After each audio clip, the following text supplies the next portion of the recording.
Well, good morning, my friend, and welcome to the Pastor's Podcast. It is good to have you with me on this Friday morning, end of the week. And I hope that you've had a wonderful week, a good week. We had a good day yesterday, day after the Old Past Conference. Soul winning, boy, great soul winning reports yesterday. And I do believe that was a direct result of the conference and our people getting fired up to go soul winning. And I hope that wherever you are, you have a good weekend. We're looking forward to one as well. Co-worker Sunday, this coming Sunday. Invite your coworkers today. Ask them to come to church this Sunday. You got to have somebody to come with you to church and get this thing rolling right. And I would encourage you with everything you can. Let's do what we can to see some people come to church. And I'm excited about it. I hope that God certainly blesses the campaign and that we see many souls saved and baptized because of it. And you do your work in your place, pray, ask God to do something mighty. He certainly wants to do that. Well, today, let's talk about overcoming the obstacles of building.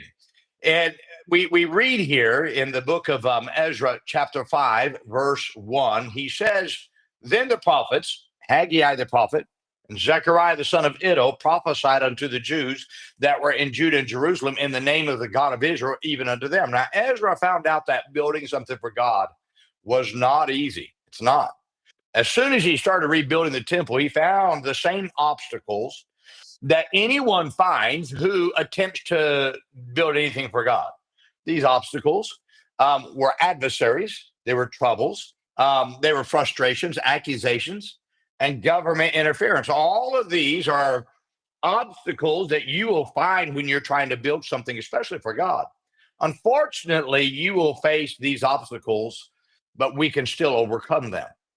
At times, these obstacles may actually stop you. There's some things you can't stop. For instance, government interference stopped Ezra, as we see in verse 24, when it says, Then cease the work of the house of God. However, I find in Ezra's story that there are some actions you can take to overcome these obstacles that we can apply to our day in life. First, be determined not to quit. Anyone can quit. So let's say something happens. Okay, anyone can quit, but few choose to go forward. But those who go forward are those who find sweet success. Quitting has never accomplished one thing for God. You're going to face obstacles, and some of these obstacles will seem overwhelming, but you must choose not to quit if you want to build something for God. Second, listening to preaching motivates you to continue to build. So there is something about preaching that stirs your heart to do great things for God. If you're a pastor, you still have to listen to preaching because you need it this week. The preaching that was preached, I needed it. Boy, what Dr. Gray preached was something I needed. It helped me. If you face the biggest obstacles, you'll face big obstacles, but preaching stirs your heart to continue despite the obstacles you face. Preaching has a way of giving a glimmer of light in the deepest of times. Preaching has a way of giving hope when there seems to be no hope. Now listen to the type of preaching that stirs you, motivates you instead of pacifying failure. It ought to challenge you to do right. Third, best way to keep building is to take the next step. So when everything seems to be falling apart, you may not know what to do, but you will always know what the next step is to take. So follow me very carefully. I may not know what two steps ahead may be, but I know what the next step is. So I just take the next step. So when my obstacles are so great that I can't see a way to end, I take that next step. I go as far as I can. This is the interesting thing about the Christian life and God. God will always show you the next step. Now, he may not show you two steps ahead, but he'll say, "Now you can see that next step. Take that." That's the step you need to take. And that's what God honors. You'll find that God will show you another step to take when you don't see 3, 4, 10 steps ahead. You can see the one step. So that's what helps you. Fourth, spend much time in prayer as you build. The life of Nehemiah shows the importance of prayer. And you must take time to pray as you're building, because how are you going to know what the next step if you're not praying? Never get too busy that you don't set time aside to get God's wisdom to build. Prayer has a way of finding the next step.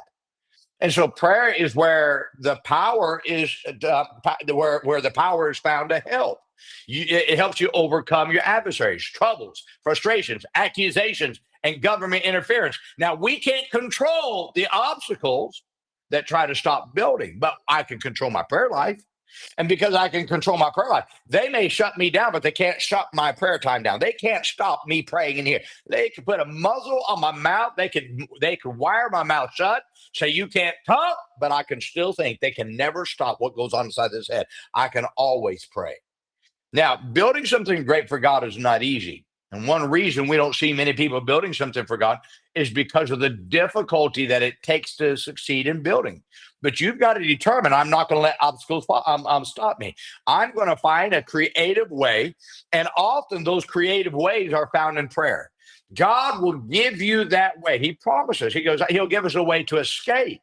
So that way to escape will only be found in the closet of prayer to find what I need to do. So when you find those obstacles come, don't let obstacles be the thing. Well, I got to stop. Here it is. Find a way. Find a way. I might only be able to take one step. I may only be able to go one, and that one step might be 1 inch. But I'm going to find a way to take another step.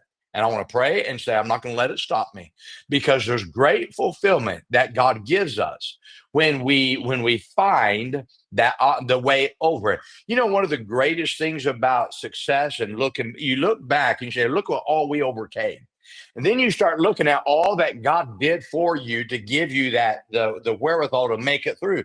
And you rejoice in God's help and God's wisdom. Because how did you come up with that? You came up with it because God gave you that wisdom. My friend, God wants to help you. There is no obstacle that is too hard for God.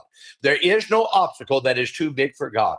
And because of that, all I have to do is say, okay, God, I don't know. I don't know what the problem is.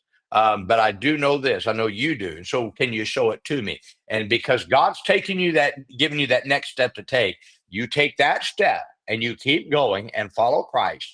And you'll find one day you'll be through the obstacles that were trying to stop you. And the work that you're trying to build will become a success. And God will use it if you just keep going. Well, I hope this is a help to you today. Now, let's remember today and throughout the weekend, be good to everyone. Everyone's having a tough time. Have a great weekend, my friend.